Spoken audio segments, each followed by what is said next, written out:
warahmatullahi wabarakatuh.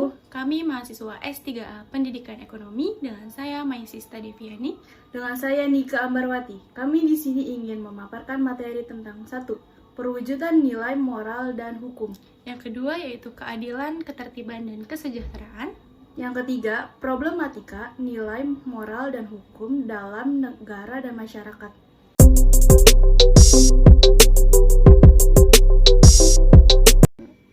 Perwujudan nilai moral dan hukum. Terdapat beberapa bidang filsafat yang ada hubungannya dengan cara manusia mencari hakikat sesuatu. Satu di antaranya adalah aksiologi, yang mempunyai 2 kajian utama, yakni estetika dan etika. Pembahasan etika dan estetika jauh melangkah ke depan meningkatkan kemampuannya untuk mengkaji persoalan nilai dan moral tersebut. Bagaimana mestinya? Jadi nilai erat hubungannya dengan manusia dalam hal etika maupun estetika. Manusia sebagai makhluk hidup yang bernilai akan memaknai nilai dalam 2 konteks, yaitu pertama, akan memandang nilai sebagai sesuatu yang objektif. Artinya, dia memandang nilai itu ada meskipun tanpa ada yang menilainya. Yang kedua, memandang nilai sebagai sesuatu yang subjektif. Artinya, nilai sangat tergantung pada subjek yang menilainya. Menurut Bertens, ada 3 jenis makna etika. Yang pertama yaitu, kata etika bisa dipakai dalam arti nilai-nilai dan norma yang menjadi pegangan bagi seseorang atau suatu kelompok. Yang kedua yaitu, etika berarti juga kumpulan asas atau nilai moral atau yang disebut juga dengan kode etik. Yang ketiga yaitu, etika mempunyai arti ilmu tentang yang baik dan yang buruk atau filsafat moral. Dan dalam perwujudan nilai, moral, dan hukum terbagi menjadi 3 sudut pandang. Yang pertama yaitu perwujudan nilai, moral, dan hukum dalam masyarakat. Yang kedua yaitu perwujudan nilai, moral, dan hukum dalam negara. Dan yang terakhir yaitu perwujudan nilai, moral, dan hukum dalam kehidupan manusia. Perwujudan nilai moral dan hukum dalam masyarakat. Norma masyarakat adalah kebiasaan umum yang menjadi patokan perilaku dalam suatu kelompok masyarakat dan batasan wilayah tertentu. Norma akan berkembang seiring dengan kesepakatan sosial masyarakatnya. Seiring juga disebut dengan peraturan sosial. Norma menyangkut perilaku-perilaku yang pantas dilakukan dalam menjalani interaksi sosialnya. Keberadaan norma dalam masyarakat bersifat memaksa individu atau suatu kelompok agar bertindak sesuai dengan aturan sosial yang telah terbentuk. Pada dasarnya, norma disusun agar hubungan di antara manusia dalam masyarakat dapat berlangsung tertib sebagaimana yang diharapkan. Perwujudan nilai moral dan hukum dalam negara. Hukum negara yang memiliki konsep untuk mengatur sebuah perilaku masyarakat dengan peraturan undang-undang sehingga negara bisa berjalan sesuai hukum yang ada. 3. Perwujudan nilai moral dan hukum dalam kehidupan manusia.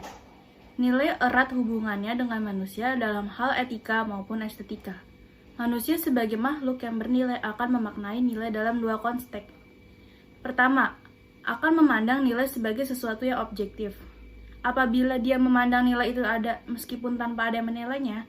Yang kedua, memandang nilai sebagai sesuatu yang subjektif. Artinya, nilai sangat tergantung pada subjek yang menilainya. Norma sebagai perwujudan dari nilai. Nilai bersifat normatif dan menjadi motivator tindakan manusia. Nilai perlu diwujudkan ke dalam norma atau diimplementasikan dalam bentuk norma. Norma adalah perwujudan dari nilai. Jadi, setiap norma pasti mengandung nilai atau nilai menjadi sumber dari norma. Selanjutnya yaitu norma yang berlaku di masyarakat ada 4 macam.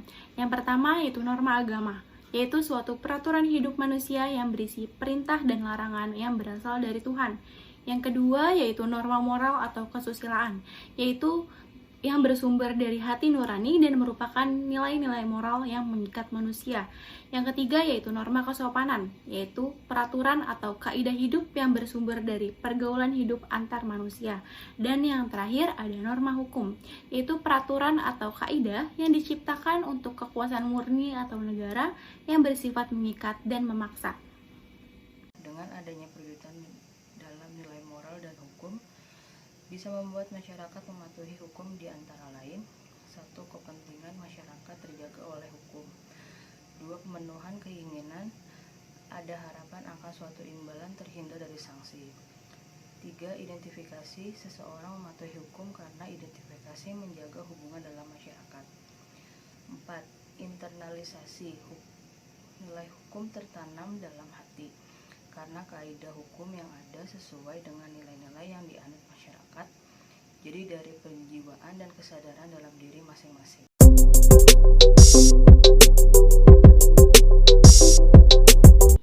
Pembahasan selanjutnya yaitu keadilan, ketertiban, dan kesejahteraan. Yang pertama, keadilan.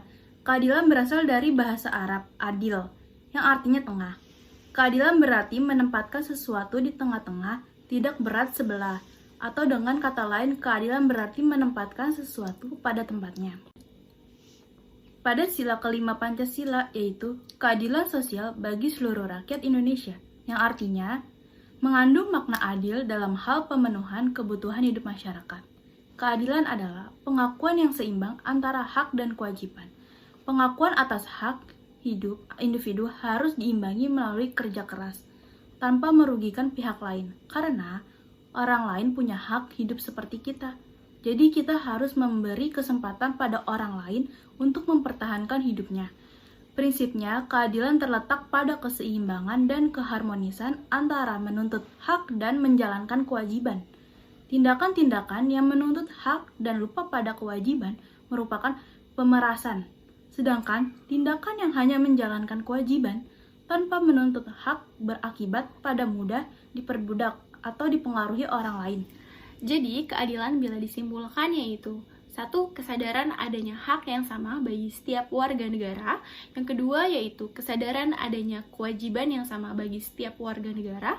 Yang ketiga yaitu hak dan kewajiban untuk menciptakan kesejahteraan dan kemakmuran yang merata. Selanjutnya yaitu ada ciri-ciri keadilan. Ciri-ciri keadilan yaitu yang pertama tidak memihak, yang kedua yaitu sama hak, yang ketiga sah menurut hukum, yang keempat yaitu layak dan wajar, yang kelima benar secara moral. Sedangkan akibat dari ketidakadilan yaitu yang pertama yaitu kehancuran diri, keluarga, perusahaan, masyarakat, bangsa, dan negara. Yang kedua yaitu kezaliman, yaitu keadaan yang tidak lagi menghargai, menghormati hak-hak orang lain, sewenang-wenang merampas hak orang lain demi keserakahan dan kepuasan nafsu. Macam-macam keadilan. 1. Keadilan legal atau keadilan moral.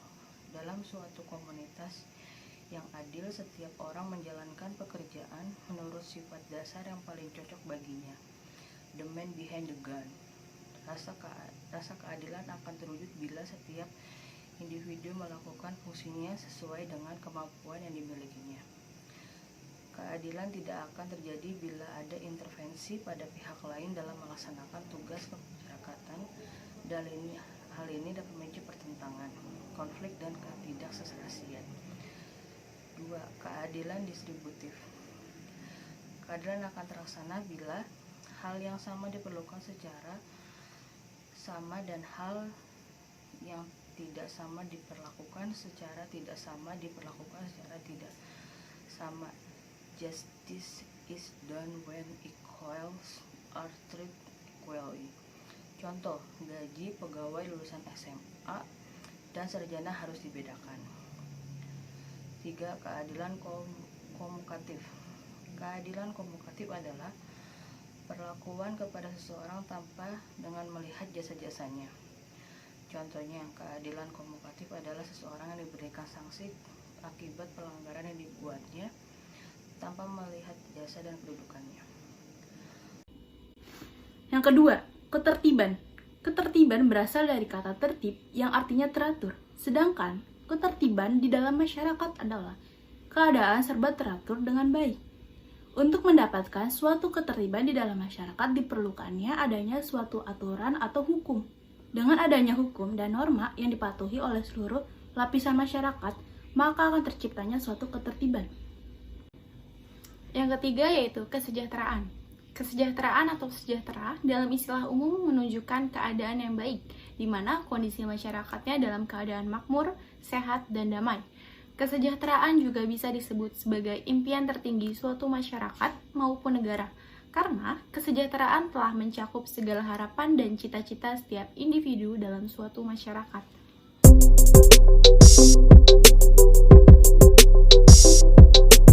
Problematika nilai moral dan hukum dalam masyarakat dan negara.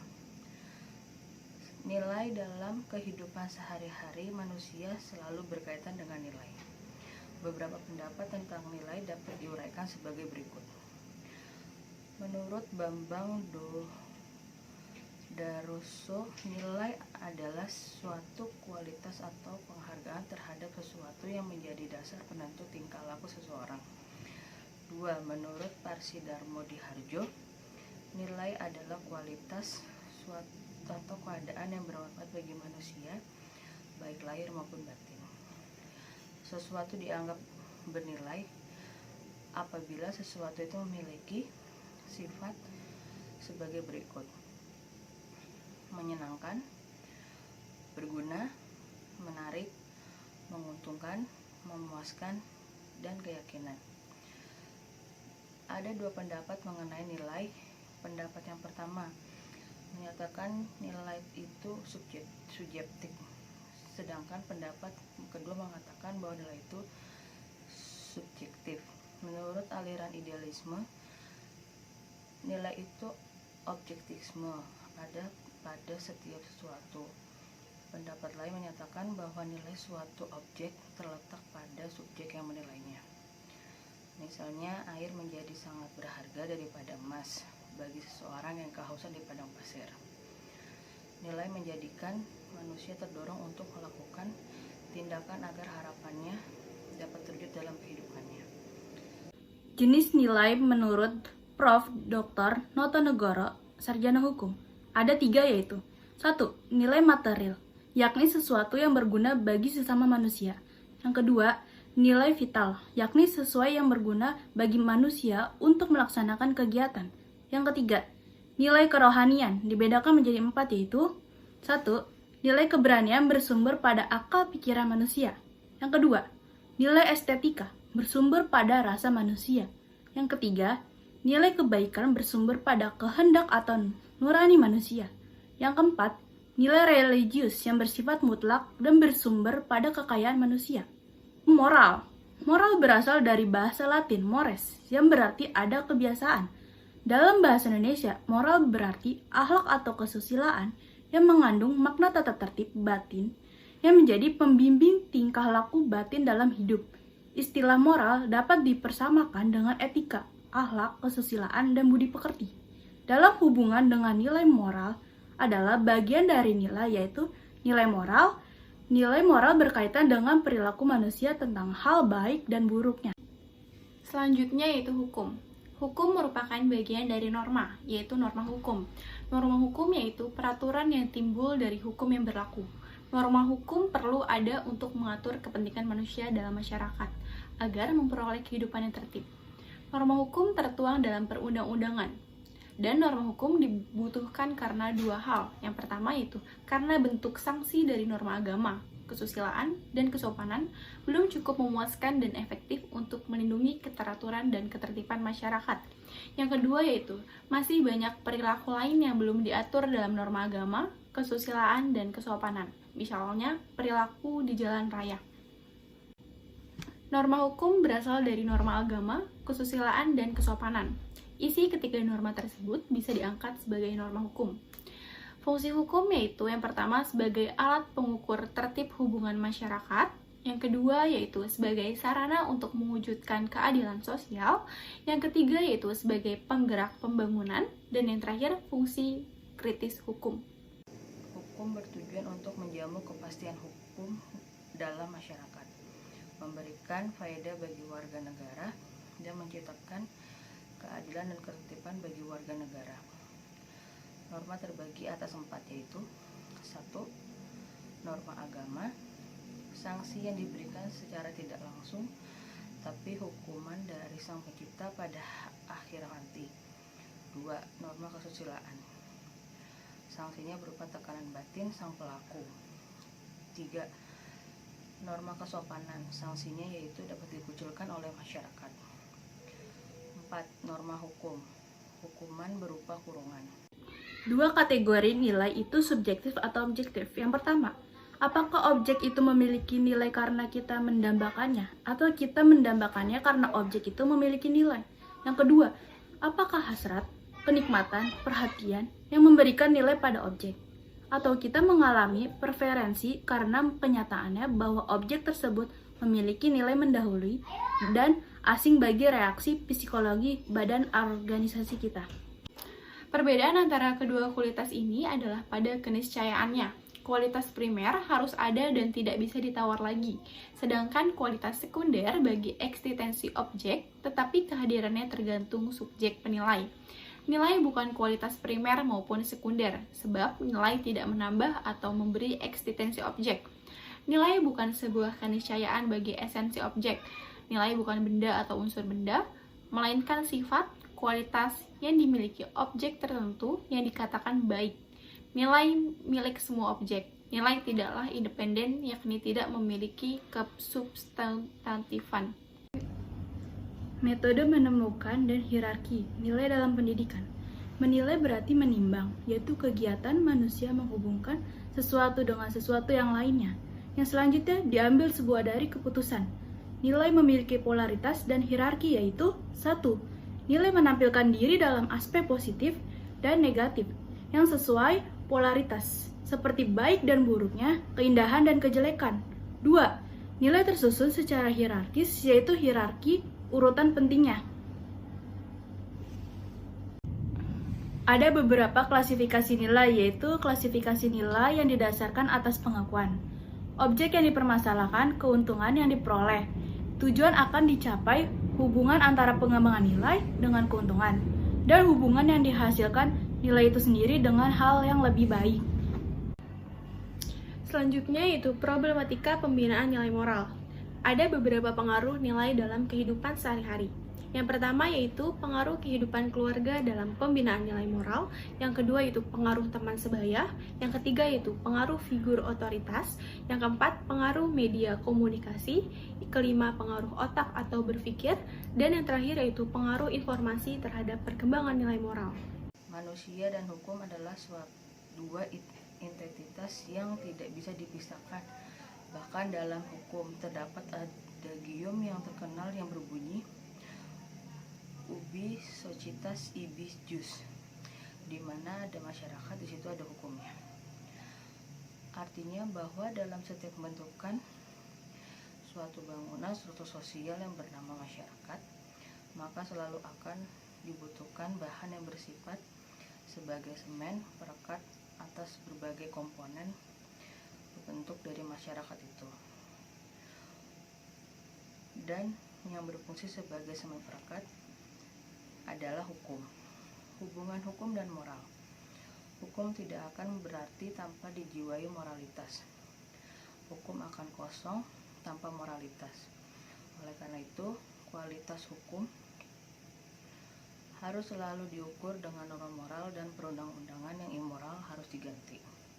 Meskipun hubungan hukum dan moral begitu erat, namun hukum dan moral tetap berbeda, sebab dalam kenyataannya mungkin ada hukum yang bertentangan dengan moral atau ada undang-undang yang immoral, yang berarti terdapat ketidakcocokan antara hukum dan moral.